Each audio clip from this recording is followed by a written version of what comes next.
I never thought my life would take such a strange, thrilling turn at 52. To be honest, I believed I had already seen the most exciting parts of it. Marriage at 27, two beautiful children, a stable home in the quiet suburbs of Michigan.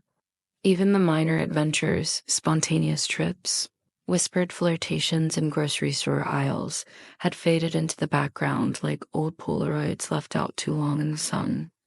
Life had settled, predictable, gentle, almost invisible.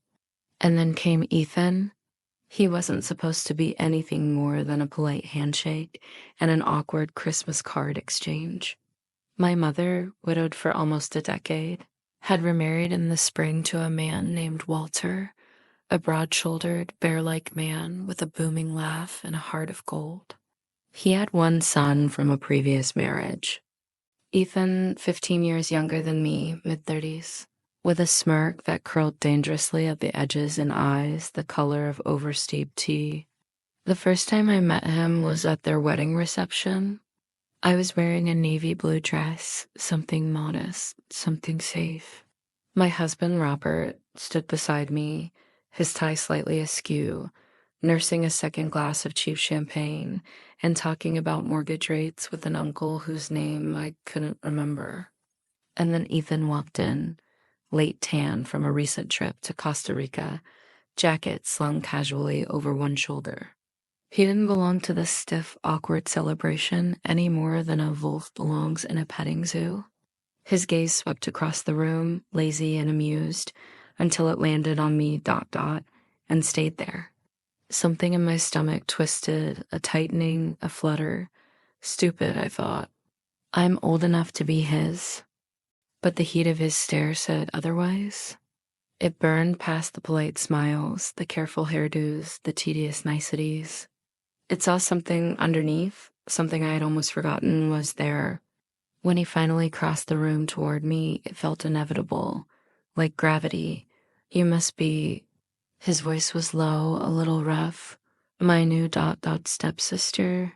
He said it with a crooked grin, like the title itself was a dirty joke meant only for us. I laughed, nervous, a little breathless. Something like that. He didn't offer a handshake. Instead, he leaned in, kissed my cheek, his lips grazing my skin just a beat too long, just enough to make my heart hiccup in my chest. When he pulled away, our eyes locked, and for a moment the room blurred at the edges. "Nice to meet you, finally," he murmured, and the way he said it made my skin flush. The rest of the evening passed in a kind of stunned haze. I caught myself glancing toward him across the room more times than I cared to admit, each time finding him already watching me, his expression unreadable but heavy with something dangerous and exciting. By the time Robert and I drove home, his drunken snoring filling the car, my thoughts were tangled and restless. I told myself it was nothing, a silly moment, a harmless flutter. I was 52, for God's sake. But deep down, in the place where I still remembered what it was like to feel desired, I knew better. It was the beginning of something. Something I wasn't ready for. Something I wasn't sure I wanted to stop. The days after the wedding slipped by quietly, but Ethan's face kept surfacing in my mind like a persistent dream. At night, while Robert lay beside me, breathing heavily in sleep, I would find myself staring at the ceiling, replaying the way Ethan's lips had brushed my skin, the glint of mischief in his eyes. I scolded myself for being foolish, for letting my mind wander into dangerous places, but the images only grew sharper. It wasn't until 2 weeks later that I saw him again. Walter and my mother had invited us all up to their lake house for a long weekend, one of those big, drafty cabins on Lake Huron filled with creaky floorboards, faded quilts, and the smell of wood smoke clinging to every surface. I wasn't thrilled at the idea. Robert groaned about missing the college football game, but agreed after some mild prodding. I packed a few sweaters, my favorite pair of jeans, a bottle of wine I told myself I'd share but secretly planned to drink alone. We arrived Friday evening, just as the sun was bleeding into the water, the sky all bruised purple and gold. Ethan was already there. He was lounging on the back deck, barefoot, a beer dangling from his fingers, his shirt unbuttoned just enough to show a teasing line of muscle down his chest. He lifted his head when he heard us pull up, and the slow, lazy grin that spread across his face made my heart thud painfully against my ribs. Dinner was a loud, chaotic affair. Walter booming stories, my mother clucking in disapproval, Robert zoning out over his third glass of scotch. I tried to keep my attention focused, tried to pretend I wasn't hyper aware of every tiny movement. Ethan made across the table, the way he licked a bit of sauce from his thumb, the way his thigh brushed mine under the old oak table and didn't quite move away.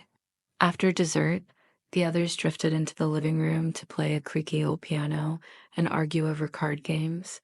I stayed behind, claiming I needed to clear the dishes. I had just plunged my hands into the sink when I felt him behind me. Close, too close. His breath warmed the side of my neck. "Need some help?" he murmured, voice a rough purr that sent goosebumps skating across my arms. I opened my mouth to say something witty, something dismissive, but then he reached around me, his hand brushing mine as he plucked a plate from the water. The touch was electric, innocent on the surface, but beneath it, something thrumming, something alive. We worked in silence for a moment, our bodies too close, movements too careful.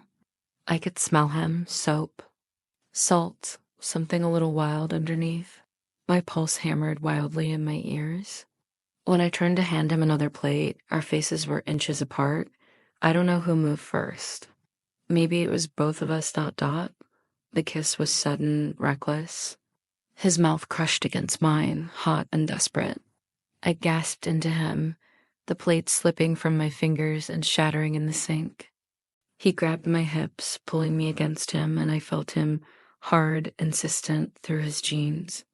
A bolt of heat shot through me, fierce and shocking. For a moment I surrendered, melted into him, my hands knotting in his hair, his tongue sweeping into my mouth, tasting, claiming. Then the clatter of footsteps in the hallway jolted us apart. Ethan stepped back, running a hand through his hair, his chest rising and falling fast. I gripped the edge of the counter, my knees trembling. Neither of us said a word. When Robert wandered into the kitchen, grumbling about finding more ice, I was already at the sink, scrubbing at the broken plate like my life depended on it, my cheeks burning. Ethan leaned casually against the doorframe, cool as a cat, one corner of his mouth tipped up in a private, wicked smile. Later, as I lay awake in the narrow guest room bed, listening to Robert snore beside me, I touched my lips and thought about the way Ethan had tasted. Thought about what might have happened if we hadn't been interrupted. And for the first time in a very long time, I fell asleep with a wild, reckless smile on my face. The next morning was filled with an unbearable, simmering tension. I moved through the kitchen, pouring coffee, smiling at my mother's endless chatter about blueberry pancakes and fishing schedules, pretending everything was fine. Robert, oblivious as always, sat in the corner fiddling with his fantasy football lineup on his phone, grunting occasionally in agreement to whatever was said. But every time Ethan entered the room, the air seemed to tighten, stretch thin. His gaze brushed against mine, casual to anyone else, but charged, deliberate. A silent reminder of the night before, a question hanging between us, unanswered. Around noon, Walter suggested a boat ride. The lake was still and gleaming, a wide sheet of silver under a pale autumn sky. Ethan volunteered to help get the old pontoon ready. Naturally, Robert grumbled about his back hurting and decided to stay behind with my mother to fix a leaking bathroom faucet. That left Ethan and me alone on the dock. The boards creaked under our feet. A lazy breeze toyed with my hair. I bent over to untie one of the moorings, feeling his eyes on me. I should have been annoyed, should have snapped at him, reminded him sternly of all the reasons this was wrong. but instead, a wicked little thrill uncoiled in my belly. When I straightened up, he was standing close, too close again, as if he couldn't help himself. "You look good out here," he said, his voice low, rough with something he wasn't bothering to hide. I snorted, trying to keep it light. "Yeah, well, not exactly dressed for a beauty pageant," I said, glancing down at my faded jeans and old hoodie. He stepped closer. "You don't get it, do you?" I swallowed hard. "Get what?" He leaned in, so close I could feel the heat of his body, the whisper of his breath against my ear. "You drive me crazy," he said, almost a growl. Before I could react, he caught my wrist, gently but firmly, and pulled me behind the small boathouse, hidden from view of the cabin. My heart was hammering against my ribs so hard it hurt. "Ethan, we can't." He cut me off with a kiss. It wasn't tentative this time. It was hungry, claiming, filled with weeks of built-up tension and silent glances. His hands found my waist, sliding under my hoodie, skimming the bare skin of my hips. I gasped into his mouth, electricity crackling down my spine. Some tiny, sensible part of my brain screamed at me to stop, to pull away, to remember who we were, not blood-related. Sure, but tied together now by family, by responsibility, by decency. But that voice was drowned out by the roaring in my ears, the molten need pooling low in my stomach. When his fingers slipped just under the waistband of my jeans, teasing, I whimpered. The sound seemed to unleash something in him. He pushed me gently but insistently against the weathered wall of the boathouse, his hands everywhere, exploring, worshipping, demanding, ... I clutched at his shirt, yanking it up, desperate for more skin. Somewhere far off, I thought I heard a door slam. Reality intruded, sharp and cold. I pushed at his chest, breathless. "Ethan, someone might see."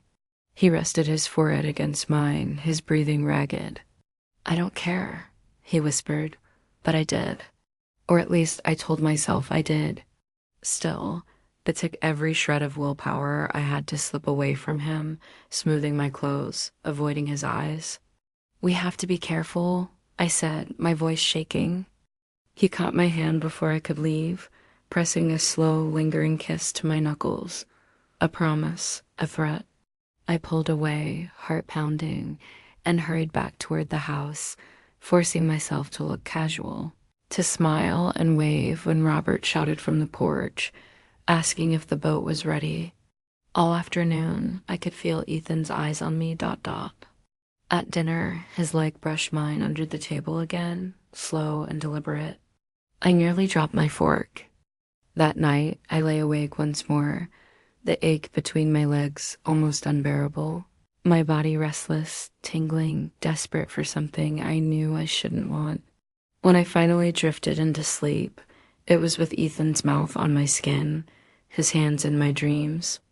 And deep down, beneath the guilt and the fear, a terrible, thrilling certainty took root. This wasn't over, not even close. The next day dawned gray and wet, rain tapping insistently at the windows. The lake, usually so bright and welcoming, had turned into a churning sheet of steel. The storm trapped us all inside, cooped up like restless animals, pretending to enjoy board games and old black and white movies on Walter's scratchy TV. I couldn't concentrate, couldn't sit still. Every nerve in my body was stretched taut, every glance from Ethan a spark that set me smoldering inside.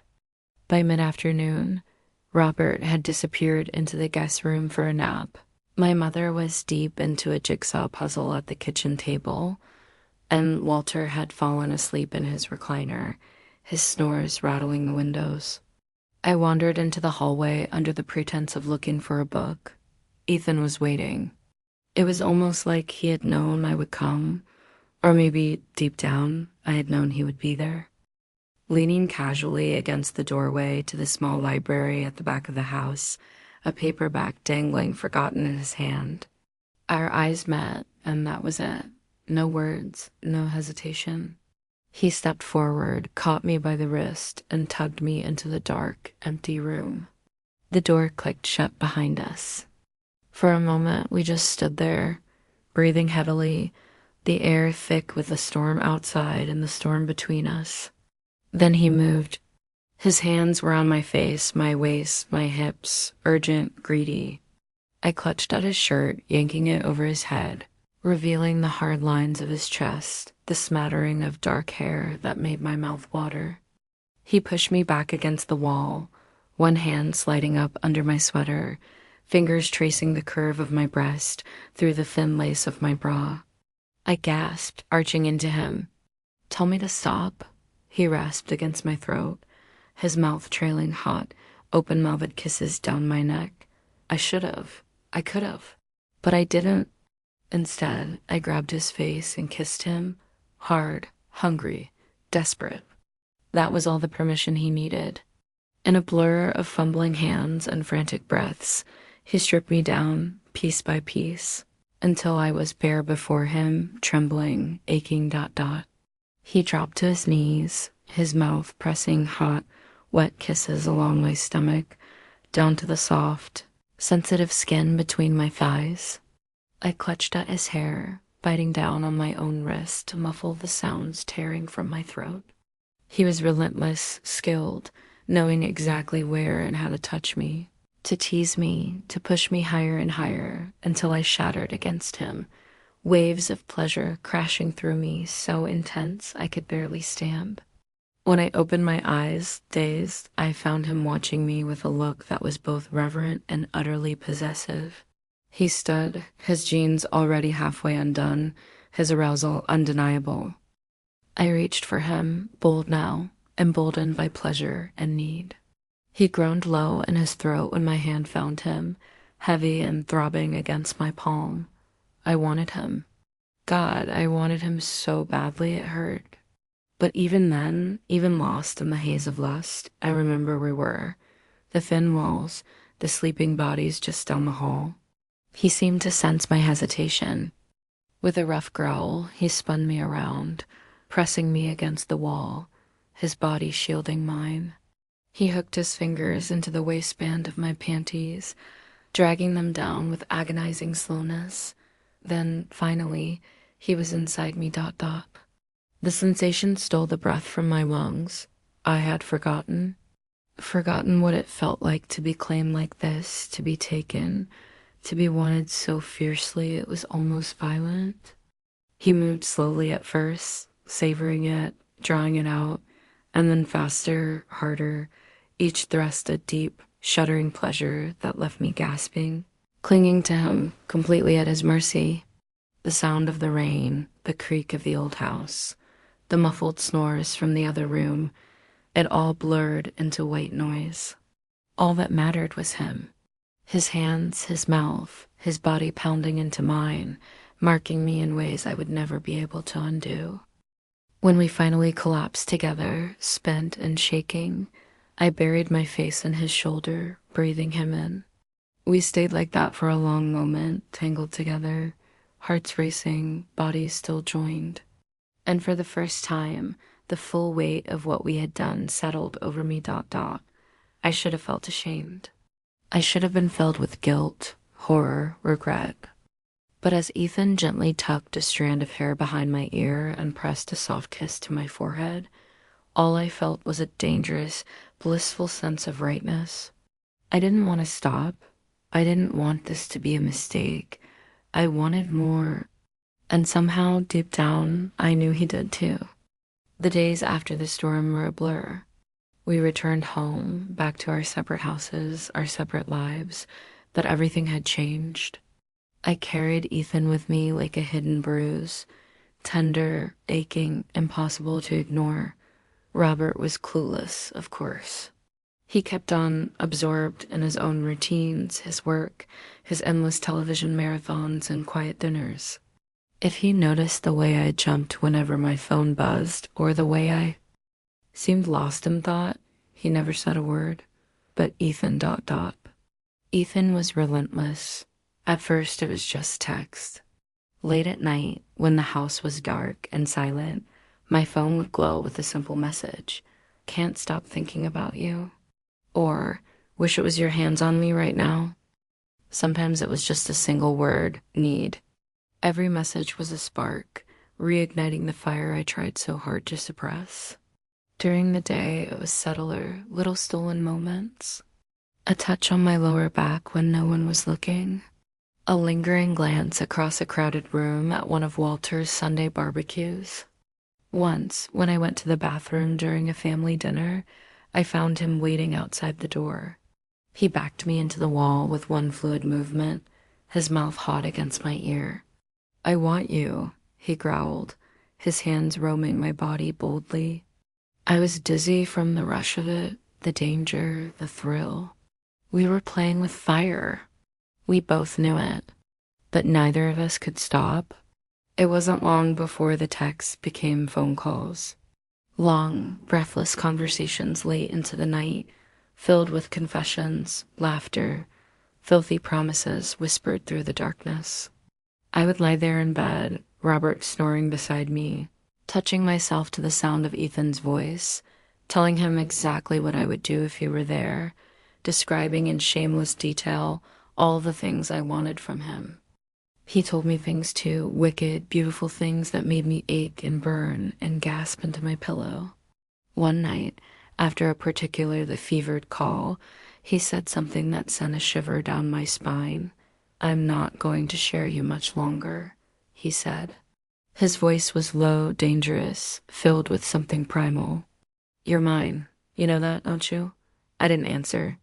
I couldn't, because part of me, the part that still clung to reason, to loyalty, to the woman I had always thought I was, wanted to deny it. But the other part, the wilder, deeper part of me, thrilled at his words.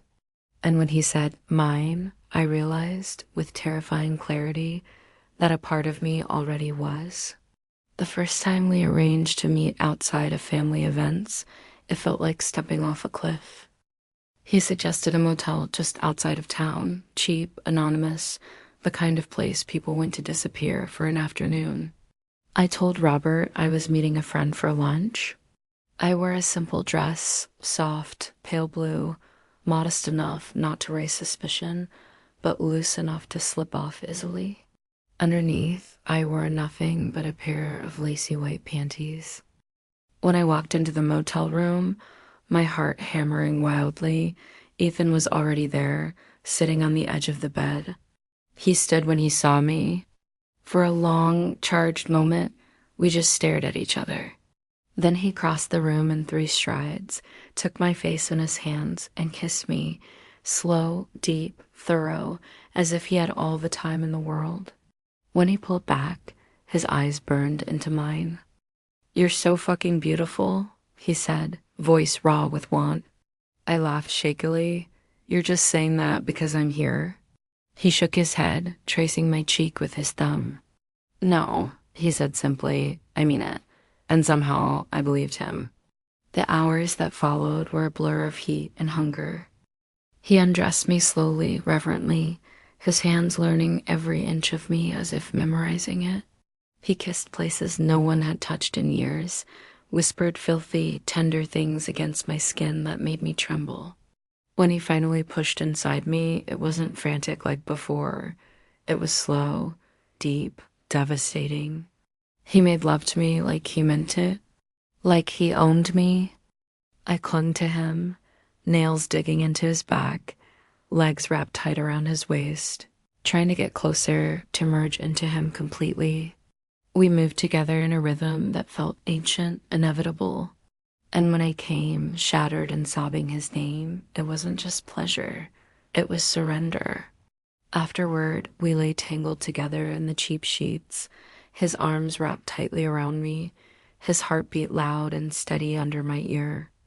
I should have felt guilty. I should have been drowning in shame, but all I felt was peace. For the first time in years, I felt seen, desired, alive. And I knew with a bone-deep certainty that there was no going back. I was his now, whether the first liked it or not. Summer slipped quietly into autumn. Leaves turned gold and crimson. The air grew crisp, heavy with the scent of wood smoke and endings. Our secret life flourished in the shadows. Weekend trips with girlfriends, stolen afternoons at motels with threadbare carpets and squeaky beds, hurried meetings in the back seat of Ethan's dusty pickup truck down by the river, where the only witnesses were the trees and the stars. Every time he touched me, it was as if he poured life back into me. Every kiss, every whispered line against my throat made me ache in ways I had forgotten I could. He made me laugh, too, great, gasping, helpless laughter that left me breathless, floating. But nothing golden stays. And secrets, no matter how sweet, grow heavy with time. I started slipping up, forgetting to erase messages, lingering too long at family dinners with flushed cheeks and swollen lips, my skin still buzzing from his hands. Robert began to notice. At first, it was just little things, frowns when I was distracted, questions when I left the house in a hurry. But Robert was a man set in his routines, slow to anger, slower to suspect the worst. It bought us time, but not enough. One evening, as autumn waned and the world outside our windows turned gray and bare, Robert sat me down at the kitchen table. His hands were folded carefully in front of him. His eyes were steady, calm. "I don't know what's going on," he said quietly, "but you're not here anymore." My heart twisted painfully. I opened my mouth to lie, to soothe, to invent some tired excuse, but nothing came out, because he was right. I wasn't there. I hadn't been for months. And I knew then, with cold, terrifying clarity, that staying would be a different kind of betrayal. The slow, silent death of two people who no longer loved each other but were too afraid to admit it. I left 2 weeks later. It wasn't dramatic. There were no screaming fights, no broken dishes, no weeping confessions. Just a quiet evening packing a suitcase, a kiss on Robert's forehead as he slept, a note left on the kitchen table. And then I was gone. I moved into a small apartment across town, sparse, cheap. Mine. Ethan helped me, of course, hauling boxes, fixing the leaky faucet, filling the empty rooms with his laughter, his touch, his warmth. But it wasn't a fairy tale. It wasn't easy. There were nights I lay awake, staring at the cracked ceiling, aching with guilt, with loneliness, with fear. There were fights about secrecy, about guilt, about how the hell we were going to tell our family without tearing everything apart. And there were moments, brief and piercing, when I wondered if I had made the biggest mistake of my life. But then Ethan would touch me, a hand on my back as I made coffee, a kiss on my temple when I was crying, a fierce, desperate claiming in the dark, and I would remember. I had made the only choice I could. Love, real love, isn't neat or polite or convenient. It's messy. It's terrifying. It demands everything. And for the first time in years, I was willing to give it. Months later, we finally told the family. There were tears, accusations, a few people we haven't spoken to since, but there was also slowly, painfully acceptance, because life is short. And even in the ruins of old dreams, new ones can grow. Now, when I wake up tangled in Ethan's arms, his breath warm against my neck, I don't feel guilty. I feel grateful. Because somehow, against all the odds, in the middle of my safe, boring, broken life, I found him. I found myself. And I wouldn't trade a single second of our messy, beautiful, forbidden love for anything. Not even for the comfort of the life I left behind.